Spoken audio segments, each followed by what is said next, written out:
আজকে এই ভিডিওতে দেখব কি করে আমরা ক্যাপকাট প্রো ইউজ করে ফ্রিতে ব্যবহার করতে পারি। তো ক্যাপকাট টাইমলাইন ওপেন করলাম। এখন আমরা যে কোনো ছোট একটা ভিডিও, আপাতত ছোট একটা ভিডিও এখানে টাইমলাইনে আনলাম। যদি ভিডিওটি ভালো লাগে তাহলে অবশ্যই চ্যানেলটি সাবস্ক্রাইব করতে ভুলবেন না। তাহলে দেখুন এখানে প্রো এসেছে, যে প্রো ভার্সন আমি ইউজ করতেছি।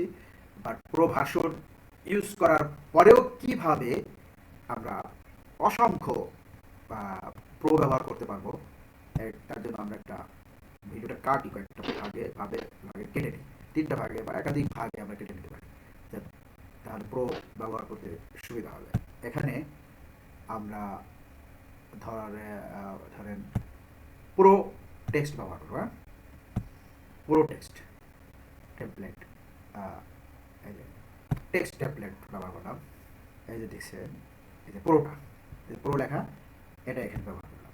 যে কোনো কিছু একটা ব্যবহার করতেছি, উদ্দেশ্য যে প্রো ব্যবহার করেও, ঠিক আছে, প্রো এফেক্টস ব্যবহার করি, প্রো এফেক্টস ব্যবহার করলাম। আবার ট্রানজিশন ব্যবহার করি, ট্রানজিশন, এই যে প্রো ট্রানজিশন ব্যবহার করি, প্রো ট্রানজিশন ব্যবহার করলাম। তারপরে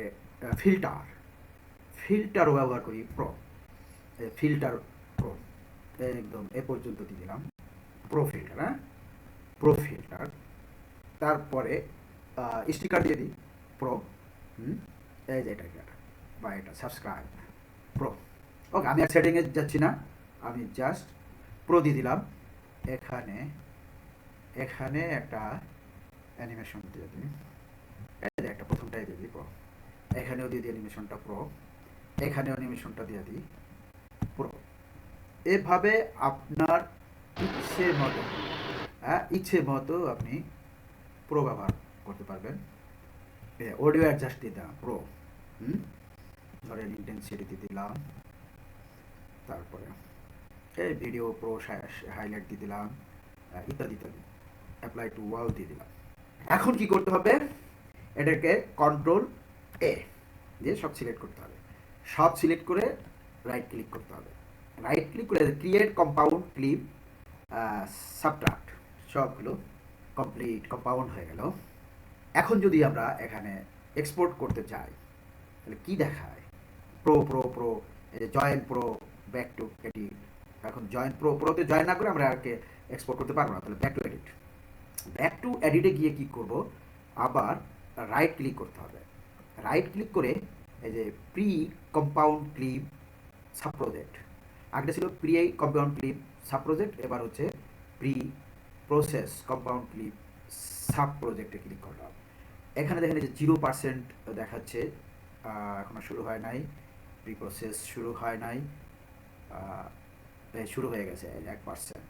যখন এটা 100% হবে তখন আরেকটা কথা আছে, আমরা একটা অপেক্ষা করি। তো এখানে দেখা যাচ্ছে যে প্রি প্রসেসিং হয়ে গেছে।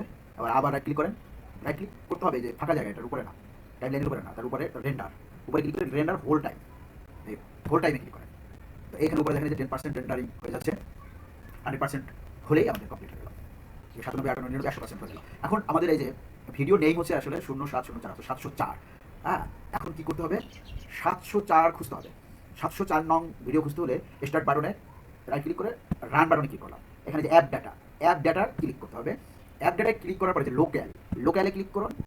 আচ্ছা, লোকালে ক্লিক করার পরে আপনাকে এই যে ক্যাপক্যাটে ক্লিক করতে হবে, ক্যাপক্যাট, তারপরে ইউজার ডাটা ভুল করলে খুঁজে পাবেন না। তারপরে আপনার রিসোর্স প্রজেক্টে ক্লিক করতে হবে। তারপর দেখবেন এই যে খেয়াল করতে হবে com.lv edit.draft, এটাকে ক্লিক করতে হবে। এটাকে ক্লিক করলে আমরা বলেছিলাম যে আমাদের ভিডিও নাম্বার হচ্ছে 704, 0704 এটা মনে রাখতে হবে। এটা ক্লিক করতে হবে। এটা ক্লিক করার পরে রিসোর্সে ক্লিক করতে হবে। রিসোর্সের পরে কম্বিনেশন করেছিলাম আমরা এটা। এখন কি করতে হবে, এই যে প্রথমটা কপি করে নিন, কপি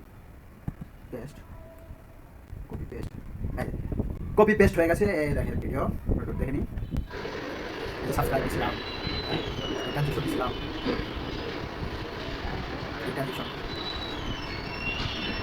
সব অপশন চলে আসছে।